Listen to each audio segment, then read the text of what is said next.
السلام علیکم ورحمۃ اللہ وبرکاتہ۔ میں تنویر خالد حاضر ہوں آپ کے ساتھ آؤ عربی سیکھیں سلسلے میں مفتاح العربیہ حصہ دوم کے پہلے سبق الدرس الاول کی مشق کے ساتھ۔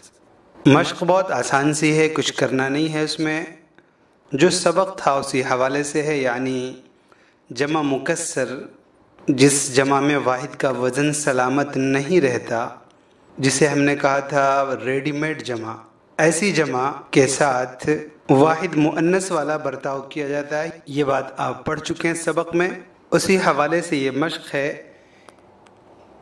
کہ مندرجہ ذیل جملوں کے شروع میں حاذی یا تلکا لگا کر پہلے انہیں اپنی کاپی میں لکھیے، پھر اردو میں ترجمہ کیجیے۔ یہ سارے الفاظ نئے ہیں، سارے کے سارے جمع ہیں اور جمع مکسر ہیں۔ ان میں حاذی یا تلکا لگانا ہے اور کاپی میں لکھنا ہے اور پھر ترجمہ کرنا ہے۔ تو کاپی قلم لے کر آپ لوگ تیار ہوں گے، امید ہے۔ خیر، میں آپ کے سامنے کاپی قلم تو نہیں، لیکن کاپی قلم سے جو لکھی ہوئی شکل ہوتی ہے اس شکل میں یہ سبق لے کر حاضر ہو رہا ہوں۔ اور ایک خوشی کی بات یہ بھی ہے کہ آپ اس سبق کو، یا کوشش یہ ہے کہ آئندہ جتنے اسباق آئیں گے ان سارے اسباق کو بطور امیج کے، بطور تصویر کے آپ اسے حاصل کرنا چاہتے ہیں تو آپ ڈسکرپشن میں لنک موجود ہے جامعالعلوم.org کا، آپ اس لنک سے پہنچ کر سبق کی تمرین آپ ڈاؤن لوڈ کر سکتے ہیں۔ تو آئیے ہم ترجمہ کرتے ہیں حاذی یا تلکا لگا کر۔ یہاں پر دیکھیے پہلا لفظ ہے مصاحف، یہ مصحف کی جمع ہے، اس کے ساتھ ہم لگاتے ہیں حاذی، تو اب جملہ بنے گا ہذہ مصاحف، یہ قرآن شریف ہیں۔ منازل، یہ منزل کی جمع ہے، تو اب ہم اس کے ساتھ لگاتے ہیں تلکا، تلکا منازل، وہ گھر ہیں۔ یہ وہ کرتے رہیں گے، انشاءاللہ یہ سبق ہمارا مکمل ہو جائے گا۔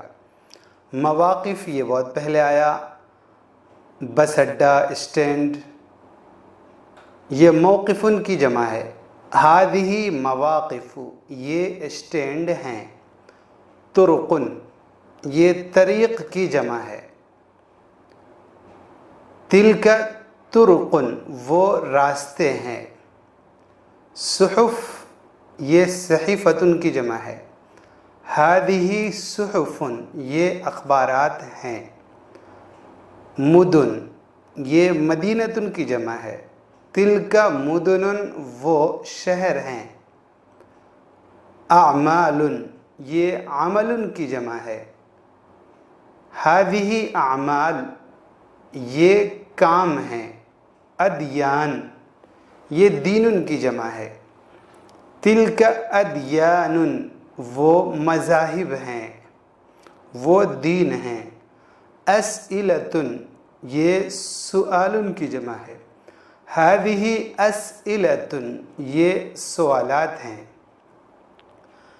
اجوبۃ، یہ جواب کی جمع ہے۔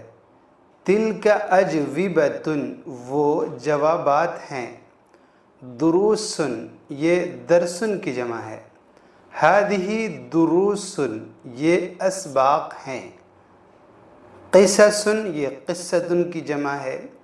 تلکا قصص، وہ کہانیاں ہیں، کہانیاں، قصے۔ بیوت، یہ بیتن کی جمع ہے۔ ہذہ بیوتن، یہ مکانات ہیں۔ سیوفن، یہ سیفن کی جمع۔ تلکا سیوفن، وہ تلواریں ہیں۔ دیارن، یہ دار کی جمع ہے۔ ہذہ دیارن، یہ گھر ہیں۔ دیار، یہ اردو میں بھی استعمال ہوتا ہے، لیکن یہ پوری بستی وغیرہ کے لیے عام طور سے اردو زبان میں استعمال کرتے ہیں۔ مشہور ہے وہ اجڑے دیار میں، بہادر شاہ ظفر کی طرف منسوب ہے۔ ازہارن، زہرن کی جمع۔ تلکا ازہارن، وہ پھول ہیں۔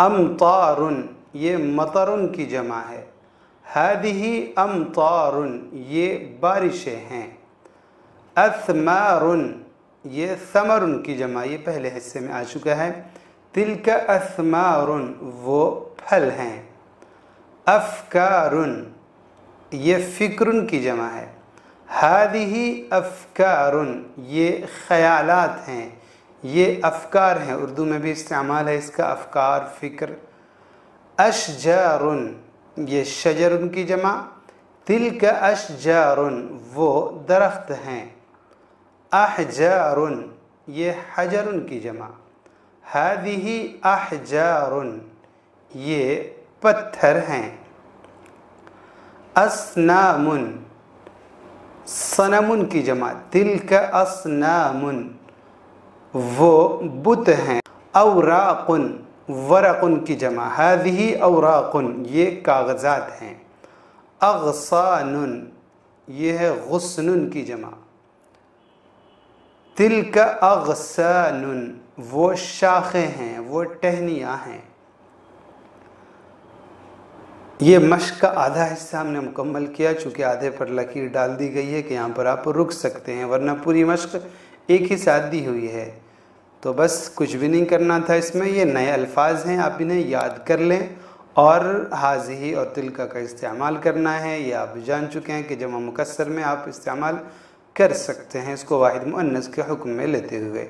یہ بات میں پھر سے کہہ دے رہا ہوں کہ تمام کے تمام اسباق انشاءاللہ لکھی ہوئی شکل میں آپ کو دستیاب ہوں گے جامعالعلوم.org پر، آپ وہاں تشریف لے جائیں، وہاں سے آپ اسے ڈاؤن لوڈ کر سکتے ہیں، اور مفتاح العربیہ حصہ دوم بھی وہاں موجود ہے، آپ وہاں سے ڈاؤن لوڈ کر سکتے ہیں۔ تو آج اتنے پر اجازت دیں، والسلام علیکم ورحمۃ اللہ وبرکاتہ۔